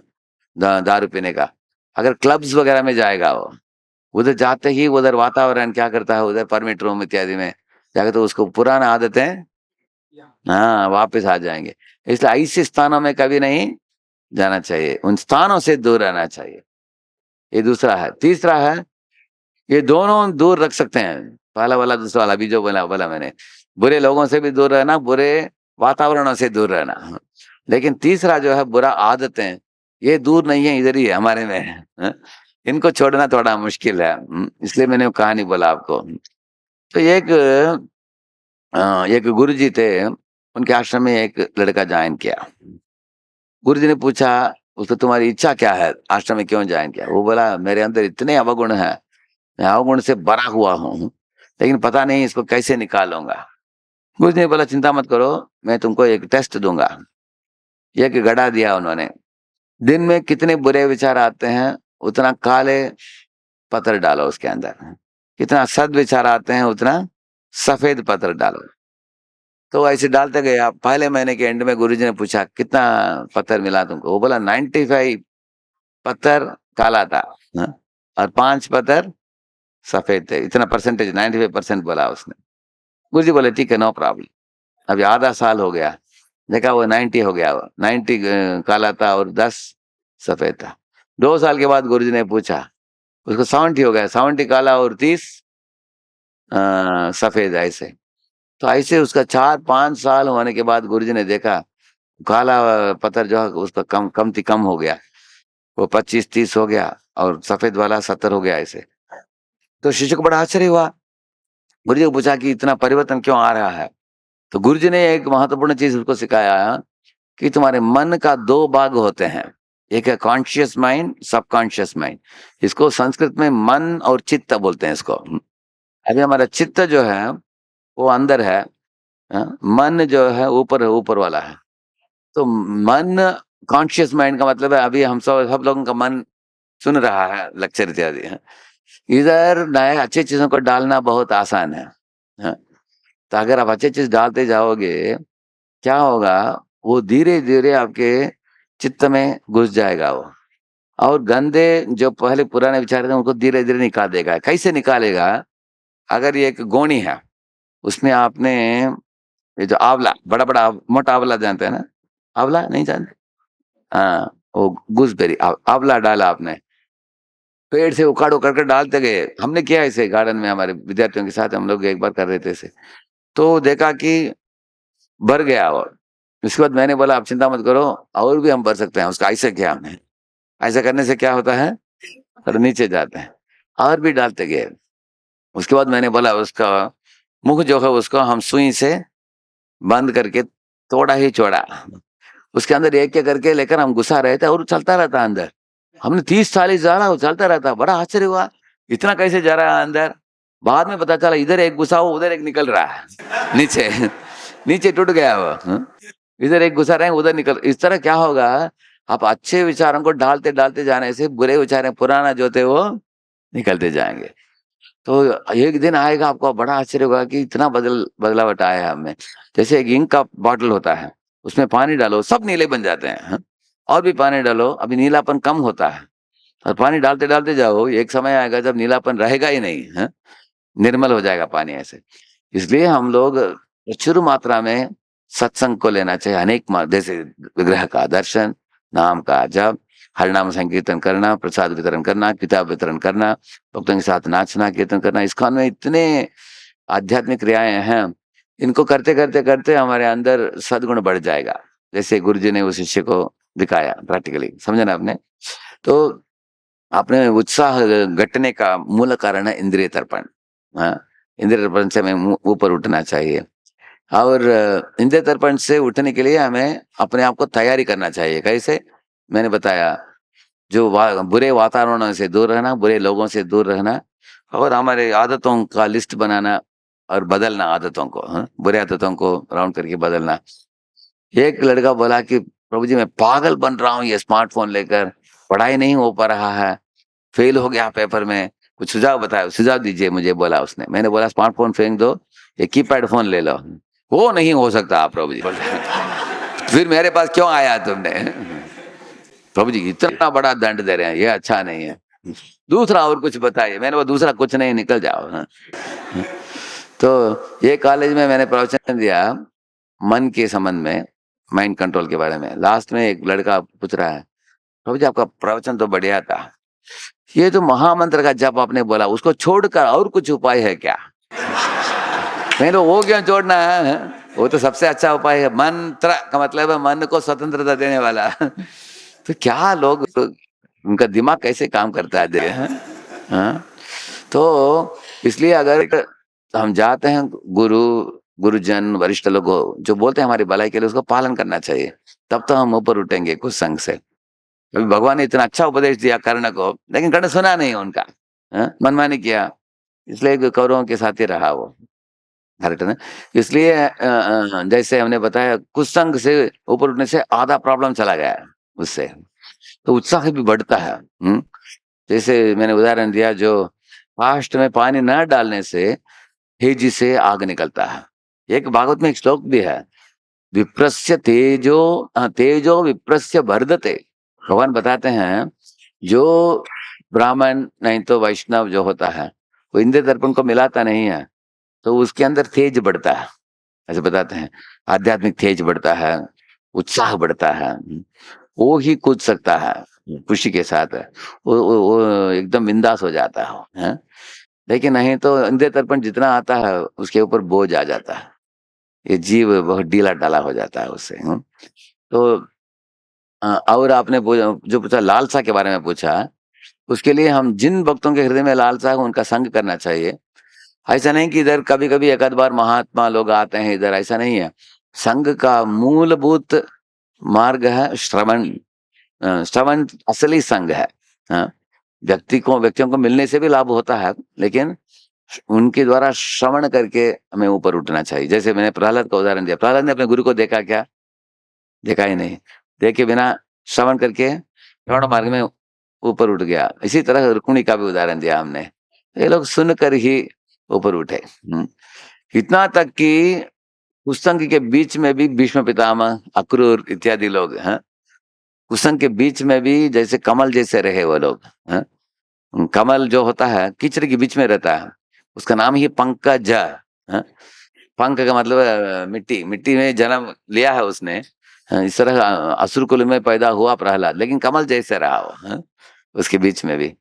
तो हम वो कब होगा? अगर हम साधना मजबूत हो गया साधना, तो दूध में पानी मिला वो ढीला होता है, लेकिन वही दूध को दही बनाकर माखन बना दिया आपने, माखन बनने के बाद कभी वो ढीला होने, माखन पानी से कभी मिलता नहीं है। हरिदास ठाकुर भी ऐसे थे, क्योंकि प्रलोभन होते हुए भी उनका पतन नहीं हुआ। हाँ, लेकिन अजामिल का पतन हुआ क्योंकि अब अभी तक वो चित्त को शुद्ध नहीं कर किया था उसने। उसके चित्त में कुछ काम कर्म बीज थे, शुद्ध नहीं हुआ था, और कर्मकांडी ब्राह्मण था वो, उसको नाम की महिमा मालूम नहीं थी उसको। लेकिन नाम की महिमा मालूम होकर, पछतावा करके, पश्चाताप करके, हरिद्वार में जाकर शुद्ध होकर फिर वैकुंठ गमन हुआ उसका। तो हम लोग अभी उसी की स्थिति में, हम लोग, हमारा चित्त शुद्ध नहीं हुआ पूरा, इसलिए हम सतर्क रहेंगे, सावधान रहेंगे, साथ साथ भक्ति करते जाएंगे, तो शुद्धिकरण भी बढ़ता जाएगा और हम अपने आप को गलत मार्ग पथ से हम बचा सकते हैं। और श्रवण से रुचि भी बढ़ता है। श्रवण हम जैसे परम पूज्य लोकनाथ महाराज हर दिन सुबह जूम जपा करते हैं, उधर एक प्रवचन भी होता है, करेक्ट ना? तो एक उनका शिष्य को मिला मैं खारघर में अभी, वो बोला कि प्रभु जी हम लोगों का माला कभी कभी शाम को पूरा होता था, रात को पूरा होता था, अभी महाराज जी ने जब से चालू किया हर दिन सुबह हो जाता है सब, है ऐसे बोला उसने।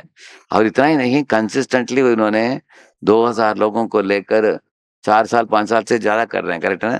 4 साल से उनको अवार्ड भी मिला उसके लिए। क्यों महाराज कर रहे हैं? क्योंकि उनकी इच्छा है कि सब भक्त लोग सुरक्षित रहे। हाँ, माला सुबह कर ले, कुछ कथा भी श्रवण कर ले, क्योंकि प्रातः काल में मन खाली रहता है, जो भी हम सुनते हैं वो दिन में गूंजता रहता है, इसलिए बहुत अच्छा है इस तरह का संग ले लेना उनका। आजकल महाराज के अनेक शिष्य कोने कोने में जुड़ जाते हैं। महाराज ने एक बार मुझे बोला, this is not a Zoom जपा, दिस इज जूम टेम्पल। ऐसे बोले, ये जूम का एक मंदिर है। ऐसे क्या उन्होंने संग प्रदान कर रहे हैं भक्तों के लिए, और उसमें उससे लाभान्वित हो जाना चाहिए। और हम कॉन्शियसली अनावश्यक संग से ऊपर उठना चाहिए। श्री राधा गोपाल की हो गया, 8 बज गया, ठीक है। शिल प्रपाद की, गौर भक्ता वृंदा की।